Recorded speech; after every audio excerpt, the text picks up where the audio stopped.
I'm going to film this before I do anything else, before I film the actual video I want to film, but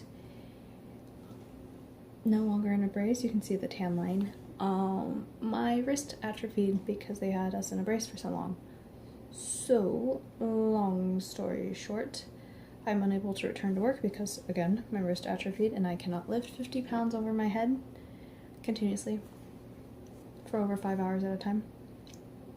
So that sucks. And I'm trying to get scheduled for nerve studies to see if it's a pinched nerve that's causing the pain and stuff. But as of right now, I am unable to return to that job. So I've had some time to read, and that's what I like to do anyways, is read. So just little life updates. We've also been gone for 2 weeks because someone in our family passed, and it was very, very hard on us. And this person was very, very important to us, and we had to see to a lot of things for that. And then, of course, lots of visitors, and just trying to keep the stress to a minimum. And then, of course,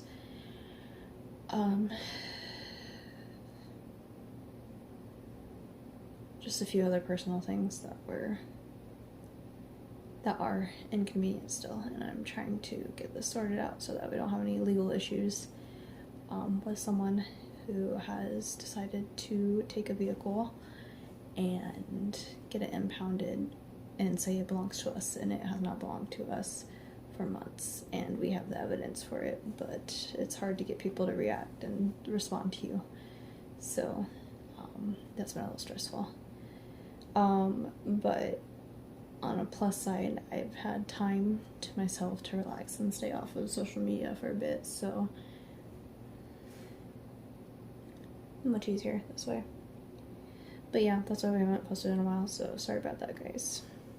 Now onto the video. So, I love science fiction. I love space operas. They're like literally, there's something about it that's so appealing. It's why I got so into Star Wars in the past year, why I have gotten so interested in so many stories so quickly. And I don't know what it is, but space opera, I think it's the traveling between planets, everything's fair game. There's so much that's different, and there's just enough science in it to make some sense, but just enough that it doesn't make sense. And it's challenging sometimes, and sometimes it's not challenging. But so my cousin and I went to Goodwill the other day and made a wonderful discovery. 4 books caught my eye for 99 cents each, which is a big shock for me because most of the time at Goodwill I don't find books for 99 cents. It's always like $1.29 or something, which is irritating to me. But in this situation, I got 5 books actually, because I also got another Star Wars book. All these books were science fiction, and all of them are in really, really good condition. Let me grab them. Okay, I lied to you. I got 6 books, but one of them shall not be named because that one is mostly a joke gift for someone, and I will probably not be reading it. So the books that I got were these ones plus another one that I'm not sharing. Let's start with the one that we can get out of the way quickly. Star Wars Tales from the New Republic. 99 cents. And just fun times there. Fun times. I like Star Wars, so I'll read through it, chapter by chapter. Well, I guess it's, they're short stories. But, yeah. Don't drop them. I have a tendency to drop my new books. So, what I got that I was super excited about was these books. Ender's Game, Speaker for the Dead, Xenocide, and Children of the Mind.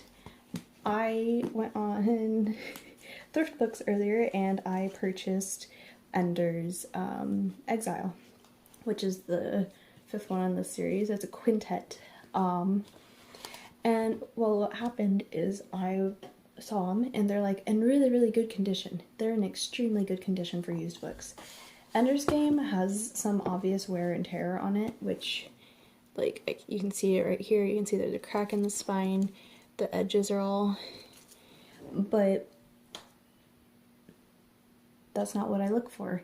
What I look for is it readable? Is it something I want to read? And it fit both answers. But these are all part of the first Ender series. And so I'm going to be reading all of them. Hopefully these other ones I will read chapter by chapter and review it chapter by chapter with you instead of doing what I did with Ender's Game. However, with Ender's Game, I was in a unique situation where I just had hours upon hours available for me to read this. So that's what I did.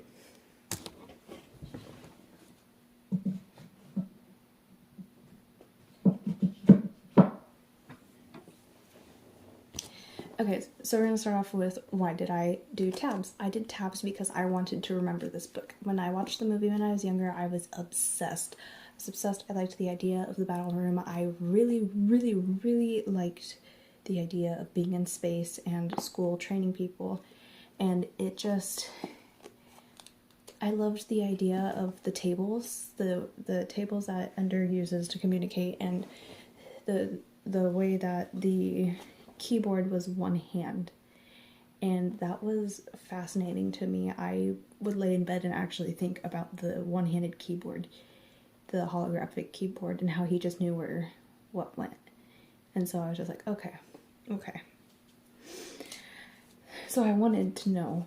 Okay, so all these pink ones are key events, but also violent moments. The blue is the different chapters, so I know where I'm at, and the pink up here is actually just thoughts, like the orange. The orange is also thoughts. I have over 48 points in this book. I pretty much put together 48 points. Yeah, it took a few pages. I'm gonna start by telling you the synopsis of what I remember. This story is about Ender, and Ender lives in a version of America sometime in the future where the government decides that you can only have 2 children and you have to be authorized for a 3rd one. The Ender child of the family line. Ender, his real name is Andrew Wiggins, and he's the Ender. And so all children have these little monitors on the back of their neck, and it monitors everything. It sees their thoughts, their feelings, what's going on around them. I'm not quite sure how it works, and I'm disappointed that Orson Scott Card didn't go more into the concept. And but anyways, moving on. I'll get to questions in a little bit. Ender gets it taken out, and he's immediately like bullied, and he's really small. He's 6 years old when this happens, and he has to defend himself, and in doing so he hurts a student to the point that the student who is older than him gets sent to the hospital. And Ender is extremely intelligent, by the way, which is a really key part of this book. And so he pretty much ends up sending this child to the hospital. The is it Major Graph? I think it's Major Graph. He comes to Ender's home and asks him, why did you keep kicking him when he was down? And Ender said, getting him down was one battle. Continuing to kick him won all the other battles, because then he wouldn't mess with me again, essentially. And so that's why he gets accepted to battle school. He goes up to battle school, he goes through all this training where eventually he will be fighting the buggers, which are the aliens who are coming to Earth to destroy us for a 3rd war. And in the end, he ends up coming face to face with these enemies. That's what I'm gonna say. That's all spoiler free. I really enjoyed it. If you've not seen the movie, it's been out for a while. I had Asa Butterfield.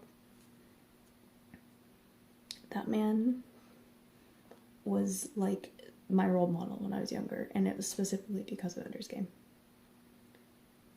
So going into this, first thing first I want to talk about is how I noticed that every single chapter opened up with bold-faced dialogue, and pretty much it does not say who's writing. You kind of have to infer after a bit. A good portion of the time it is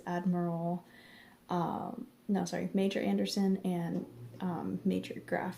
It's either Major Graf or Admiral Graf. One or the other. And Graf and Anderson are the ones narrating most of the time with these openings, bold-face dialogues, and they usually last about a page and a half. There's been cases where it's 2.5 pages that it's lasted. And they're always talking about Ender, the Wiggins boy, and they're always discussing his progress. and sometimes there's arguments, and there's parts where like you can see Anderson does not like this at all, but Graf is like, you can go ahead and say something, go say something, then we'll lose the war. And so Anderson doesn't go through it with it. So that was something interesting. There's only one chapter that ends in dialogue, but I'll get to that in a minute when I'm talking about all the violence throughout the book.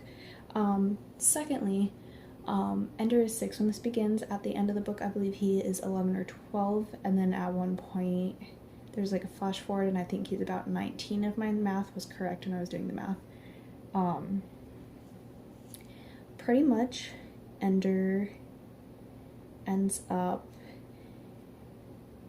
getting the monitor taken out, and I want to talk about the monitors. The monitors are like connected to their brain in some way, and card does not elaborate on it. I don't know why he didn't elaborate on it, because it was perfect. It was a perfect thing to open up on, to show that the government has full control in the situation, and that the whole situation is being monitored, everything is known, and just, he had so much potential with that right there, and he did not touch it, and I wonder why he didn't touch it. I wonder if he touches on it in the other books, but I don't think he will, just because after Ender has it taken out, no one else has it anymore that's listed in the story. So that's unfortunate, but there's no like elaboration on why it was put in, which we can infer why it was put in was to analyze and watch everyone looking for people like Ender. No one talks about who invented it, why it's a thing, if it's required or not, and then another thing is what's the lasting impact of it? What does it do other than watch? Because I have theories on how this affected him long term. So that was a thing. Sorry, I've got my...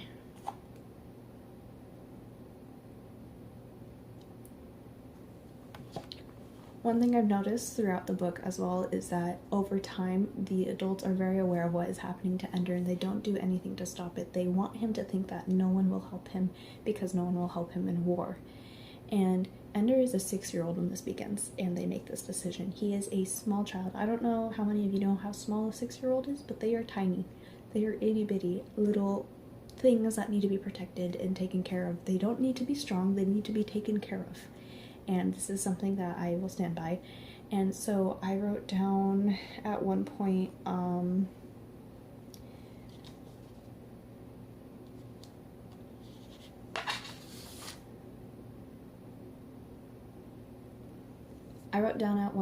that this is about systematic abuse into making someone a soldier. And I do have some key points that make me think that, but I also think it is largely a story about not waiting, not talking things out. There's a quote, I don't remember who it's by, and I don't remember the exact quote, but it's when only fools will differentiate between poets and warriors, as if you can't have both, and I think that this story very largely embodies that. So there's lots of points in here that are very violent things that happen with Ender. Ender has lots of points where he has to be violent, where he has to defend himself, like when Stetson,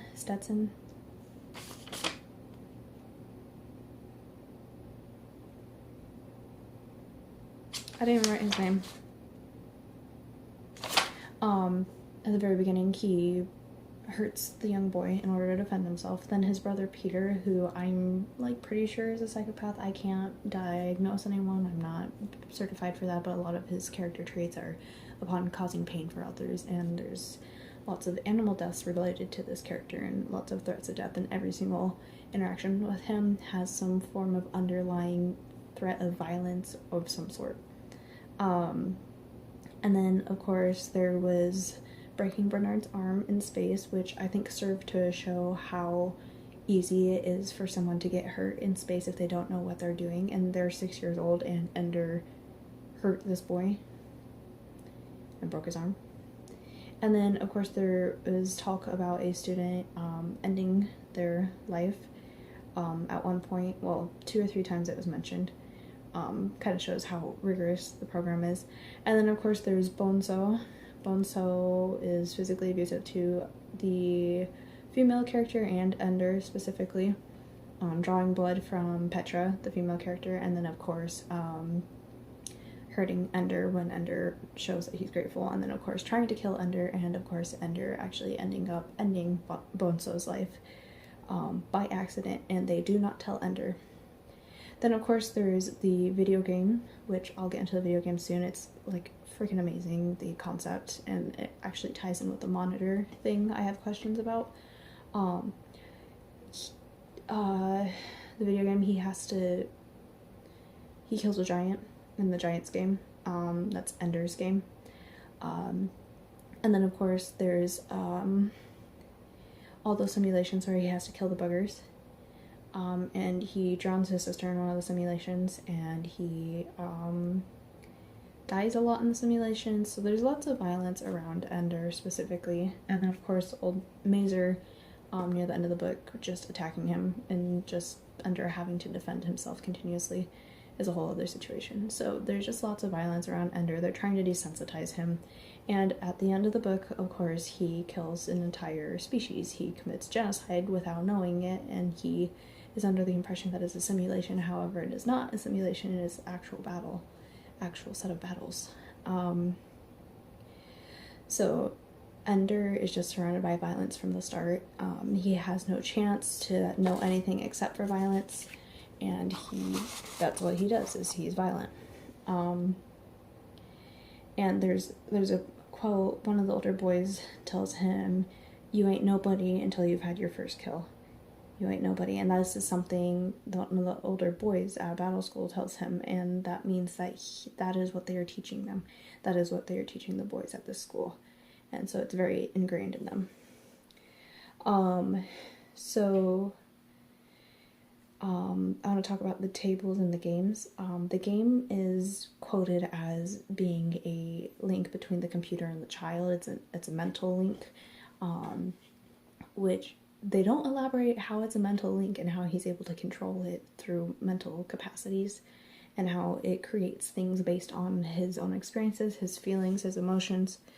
And then of course he creates a part of the game, it's called the World's End, that no one knows. He beat a part of the game that no one's beat before, and it's very much a mental link between him and the game, but it never elaborates on it. And my theory is that because he had the monitor in for so long, that there's still a part of that monitor inside of him, and my theory is that the monitor is still inside of him a little bit, which is why they're able to do that mental link between him and the table. And the table is kind of like a really big tablet, from my understanding. And that might be part of the reason why he can do the keyboard thing that I mentioned earlier. So that was just something that was interesting to me, because the game itself goes and it takes images. And so I'm wondering if there's so much world building that could have been done around the monitor and the game. And a lot was done around the game, how it's personalized and such to teach him. However, the author did not go too much into it, which is fine, because the story was based on Ender, not based on the world around him. Well, the battle school around him. If we're going to go back to Bonso for a second, Bonso tried to kill Ender, and I'm bringing this up because we're talking about the mental link and stuff. There's a quote talking about how they played the fight over to look at it and saw that it was self-defense. The fight happened where Bonso tried to kill Ender. It happened in the bathroom, in the shower, while they were unclothed and the water was running and they were showering. And so that implies that there are cameras in the bathroom, and that makes me severely uncomfortable that they have to go to the point of having cameras in there. I don't know much about boot camps and stuff like that, but a little 7-year-old in the bathroom being recorded, I shouldn't have to explain why that's wrong. So, Ender gets traded around a lot between armies. He got separated from his group from the beginning. He was made to be hated, and then of course he's like slowly getting their respect, and he becomes a commander and such over time. But he keeps getting traded around, and a lot of the time he's told he is not allowed to train. And so because of that, he watches and he trains in different ways. And he does become the best eventually. It doesn't take a lot of, I don't want to say it doesn't take a lot of work, because it did take him a lot of work, but it didn't take him as much work as it could have. And there's a quote I liked on page 182. We're trying to decide whether your scores up there are a miracle or a mistake. A habit, said Ender. So Ender, at one point when he becomes commander, he's like, no, I'm going to make winning a habit. I'm not going to leave it up to chance. I'm not going to leave it up to fate. I will be winning. And so that's just something that I really appreciated and thought was an interesting take on Ender. And honestly, that's not something you think to respond to. And Ender is very intelligent. The whole time, you know he's intelligent.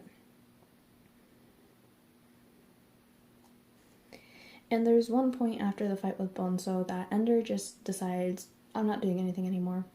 You can't make me do it anymore. So they bring him down to Earth, and they get him in contact with his older sister. He has 2 older siblings. He has Peter and Valentine.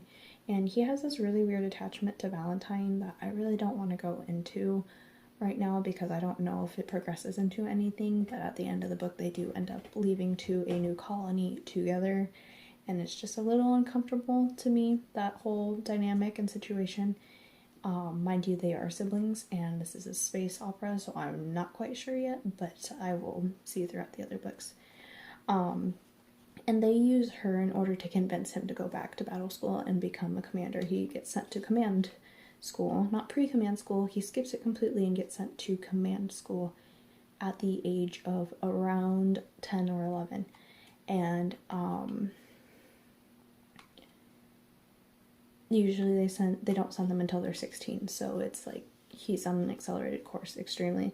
And so she manages to convince him to go back and finish his coursework. And he at one point was like, I don't want to be a killer. And Valentine says, what else should you be? And then a couple moments later she says, killing's the first thing we learned. She's saying it's in human nature to kill. And so that was my first oh, Valentine is not quite as docile as we think she is. So, yeah. And then there's one point, I'm going to get into the bugs now. There's one point where they discuss how the bugs are a lot they're called bugs because they're a lot like our bugs on Earth. And so, theoretically speaking, they could have come from Earth several centuries ago. And it's just a whole other situation. And Ender starts to feel empathy around this point, because he's like, if we came from the same place, then why are we fighting? Why are we fighting? Do we know why they're coming? And there's this whole thing about how they're a hive mind. They act like ants. I have the quote from the movie, but from the books, it's very much yeah, they're a hive mind. They're very much. And so they just, Ender starts thinking, well, do they understand that we are not a hive mind? That when they kill each and every single one of us, they are killing an entire entity instead of clipping nails, is one of the things that's used as an example for what killing them would be like. So everyone's like, no, Ender, you can't have sympathy towards them. They're evil, Ender. They're so evil. Don't you want to save the human race? And Ender's sitting there like, y'all are psychos. What if they're trying to communicate? And so he goes through this training. He goes through really rigorous training where he ends up actually getting chronic fatigue, I believe, is what happens. But they don't call it that. They just say that he's really sick and tired, and he just doesn't have any energy, and he gets really, really sick. And so they bring him back, and then what happens is they tell him, this is your graduation. You gotta fight this simulation. And they give him a planet with buggers, and the buggers are just waiting there. And Ender's like, what if they're trying to communicate? And they're like, buggers never communicate. So he blows up their planet. He uses the little doctor molecular displacement device, doctor device, and pretty much it expands the atoms and then crushes them all back together, which effectively kills anything that's alive and explodes a lot of things. And it's actually a really terrifying weapon, and like interesting that Orson's card came up with that one, but I digress. So pretty much he does that, and he turns around and he's like, we beat your game. Essentially, he's like, are we done here? And then he finds out that he just committed genocide, because that was not a simulation. None of this was a simulation. Every single battle that he had been doing while in command school were actual battles. And he literally goes, I killed all their queens, so I killed all their children, all of everything. And that's on page 297. So he understands what he did. He understands what he just did, and he understands why it's wrong. He understands what a genocide is. He is a very intelligent 11-year-old boy at this point. And they're like, you're fine, Ender. You're fine. They were going to kill us first. And he's like, they were waiting. What if they were trying to communicate? I just killed them. And so, like, obviously Ender's upset about it, and they tell him on page 298, it had to be a child, Ender, said Mazer. You were faster than me, better than me. I was too old and cautious. Any decent person who knows what warfare is can never go into battle with a whole heart. But you didn't know. We made sure you didn't know. You were reckless and brilliant and young. It's what you were born for.